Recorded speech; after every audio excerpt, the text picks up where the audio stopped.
أعوذ بالله من الشيطان الرجيم بسم الله الرحمن الرحيم بسم اللہ الرحمن الرحیم وَيَسْأَلُونَكَ عَنِ الْجِبَالِ فَقُلْ يَنْسِفُهَا رَبِّي نَسْفًا فَيَذَرُوهَا قَاعًا صَفْصَفًا لَا تَرَى فِيهَا عِوَجًا وَلَا أَمْتًا يَوْمَئِذٍ يَتَّبِعُونَ الدَّاعِيَ لَا عِوَجَ لَهُ وَخَشَعَتِ الْأَصْوَاتُ لِلرَّحْمَنِ فَلَا تَسْمَعُوا إِلَّا هَمْسًا۔ اب قیامت کے آنے سے پہلے کا جو منظر ہوگا، جیسے قیامت قائم ہو رہی ہوگی اس کی طرف تھوڑی سی روشنی ڈالی جا رہی ہے، اور جو کفار مکہ نے سوال کیا اس کا جواب دیا جا رہا ہے۔ مکہ کہاں پر ہے؟ مکہ کے چاروں طرف پہاڑیاں ہیں، تو پہاڑ کے درمیان ہے، تو ایسے لگتا ہے جیسے حوض۔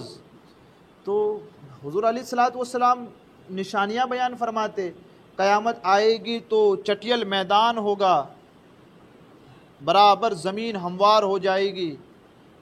تو کفار مکہ کے ایک قبیلہ بنو ثقیف کہ ایک آدمی نے حضور علیہ السلام کے پاس آ کر اس بات کا اعتراض کیا، آپ تو کہتے ہیں کہ زمین فلیٹ ہو جائے گی ایک دم، اس میں کہیں اونچ نیچ نہ ہوگی، تو یہ سارے جو پہاڑ ہیں، ہم تو پیدا ہوئے تب سے ایسے ہی ہیں، مر جائیں گے تب بھی ایسے ہی رہیں گے، تو یہ سارے پہاڑ کہاں جائیں گے اس دن؟ اس کے بارے میں انہوں نے پوچھا، کیونکہ جو کہ پہاڑوں کے درمیان رہتے تھے، تو سوال یہ ہوا کہ یہ پہاڑوں کا کیا ہوگا اس دن، ان کی کیا حالت ہوگی؟ تو اب جواب دیا جاتا ہے وَيَسْأَلُونَكَ عَنِ الْجِبَالِ، اے محبوب صلی اللہ تعالیٰ علیہ وسلم، اور آپ سے، تم سے پہاڑوں کو پوچھتے ہیں، پہاڑوں کے بارے میں پوچھتے ہیں۔ اب دیر مت کریے، جواب دینے میں دیر بھی نہ کریے محبوب، فوراً جواب دیجئے، سبحان اللہ۔ فَقُلْ، تو فوراً انہیں جواب دے دیجئے، يَنْسِفُهَا رَبِّ نَسْفًا، کہ انہیں میرا رب ریزہ ریزہ کر کے اڑا دے گا، سبحان اللہ۔ بعض روایتوں میں یہ کہ ریت کے مانند بہا دیا جائے گا، اور بعض میں یہ ہے کہ پہاڑوں کے روئی کے مانند، جیسے آپ روئی کو نکالتے ہیں تو کیسے اس کے ذرات اڑتے ہیں ہوا میں، کہ ان پہاڑوں کو بھی ایسا اڑا دیا جائے گا، کوئی چیز نہیں ہوگی۔ فَيَذَرُوهَا قَاعًا صَفْصَفًا، تو زمین کو پٹ ہموار کر کے چھوڑ دیا جائے گا، کہیں کوئی اٹھاؤ، کہیں کوئی گراؤ، کہیں کوئی گھڑا، کہیں کوئی سوراخ، کہیں کوئی غار، کہیں کوئی ندی، کہیں کوئی جھرنا، کوئی جھیل، کوئی چیز باقی نہ، کہیں کوئی اٹھاؤ کہیں گراؤ، کوئی چیز نہیں ہوگی۔ ساری زمین اللہ تبارک و تعالیٰ قیامت کے دن سیدھی اور ہموار کر دے گا، کہیں کوئی رخنا نہیں ہوگا، کوئی خالی جگہ بھی نہیں ہوگی، سیدھی ہوگی۔ فَيَذَرُوهَا قَاعًا صَفْصَفًا، تو زمین کو پٹ پر ہموار کر کے چھوڑا جائے گا۔ لا ترى فیہا عوجا ولا امتا، کہ تو اس میں نیچا اور اونچا کوئی چیز نہ دیکھے گا، ساری پہلے سے لے کر آخر تک برابر ہوگی۔ جواب ہو گیا ان کا۔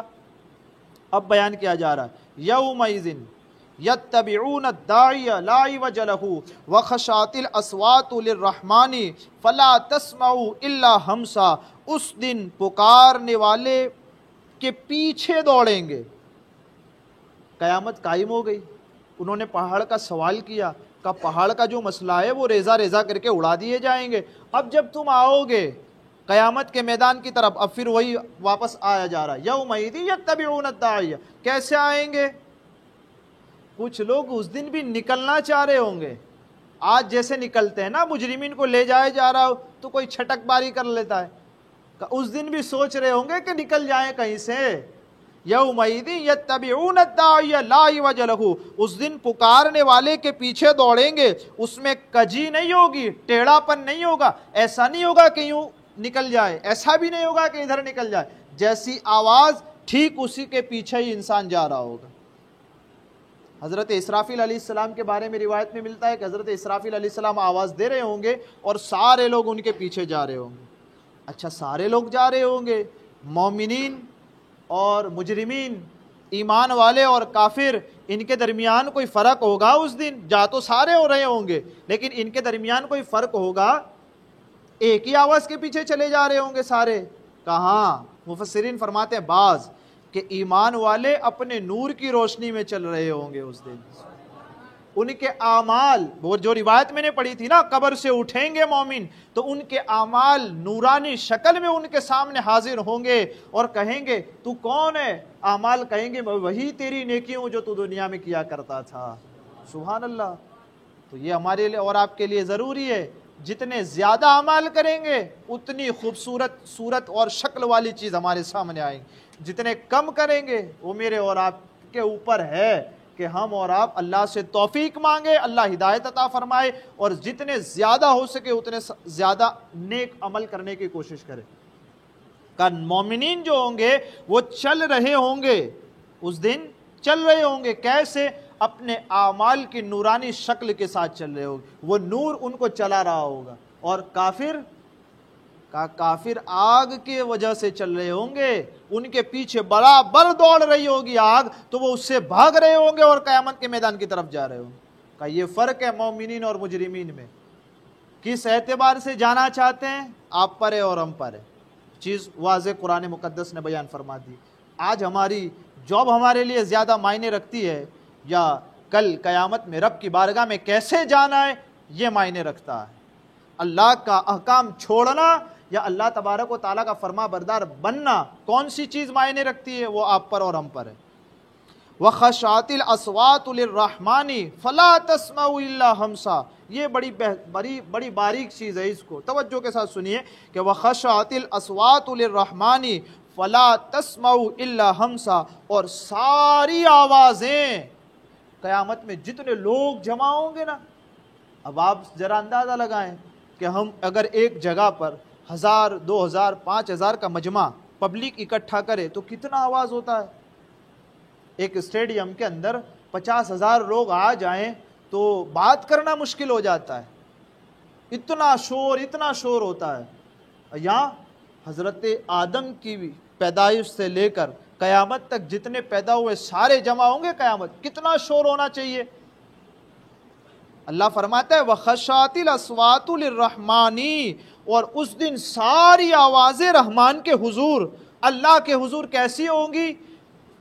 فَلَا تَسْمَعُوا إِلَّا ہَمْسًا، ایسی پست ہوں گی کہ تو اسے نہ سنے گا مگر بہت آہستہ ان کی آواز نکل رہی ہوگی۔ مفسرین کہتے ہیں یہ جو بہت آہستہ نکل رہی ہوگی، کیا معنی ہے اس کا؟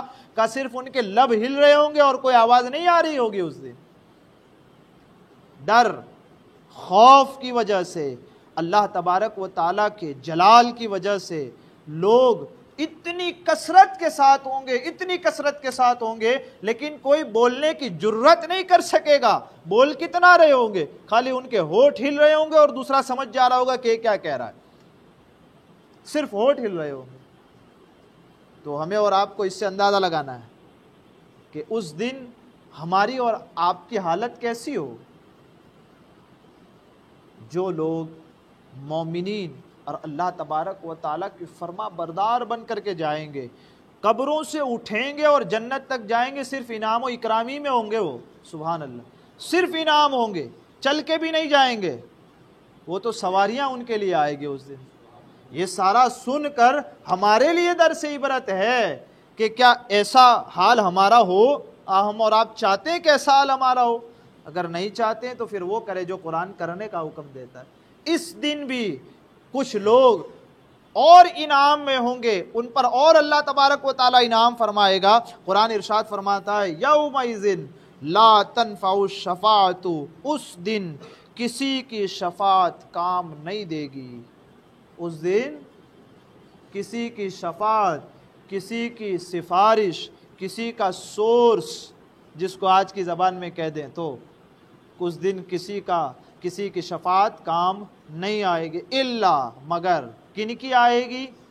من اذن لہ الرحمن ورضی لہ قولا، مگر اس کی جسے رحمان اجازت دے دے وہ لوگ اس دن بھی شفاعت کریں گے، اور اس کی بات اللہ پسند فرما لے گا تو ان کی شفاعت کو اللہ قبول فرمائے گا۔ سبحان اللہ۔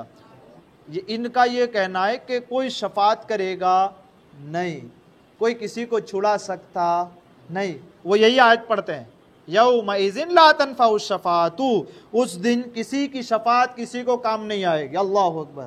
اور وہ کیا کہتے ہیں معلوم ہے اس پر کہتے ہیں انبیاء کرام کی شفاعت امتیوں کو فائدہ نہیں دے گی. یہ کہتے ہیں اس پر. کہا کیوں؟ قرآن تو کہتا ہے کسی کی شفاعت کسی کے لیے کام نہیں آئے گی، مطلب کسی میں نبی بھی شامل. معاذ اللہ. ہم نے کہا اللہ کا اپنا فرمان آگے پڑھ. اللہ کیا فرماتا ہے؟ کسی کو یہ اجازت نہ ہوگی کہ اپنی طرف سے شفاعت کرائے، قیامت میں آ کر یہ کہے مولا یہ میرا باپ ہے اسے بخش دے، یہ میرا دادا ہے اسے بخش دے. یہ نہیں ہوگا. اللہ خود اجازت دے گا میرے بندے میں تجھ سے راضی ہوں، میں نے تجھے پسند کیا، اب تو جتنوں کی شفاعت کرے گا ساروں کی شفاعت قبول کی جائے گی. ہم تو یہ کہتے ہیں کہ حضور علیہ الصلوۃ والسلام شفاعت فرمائیں گے. کیسے؟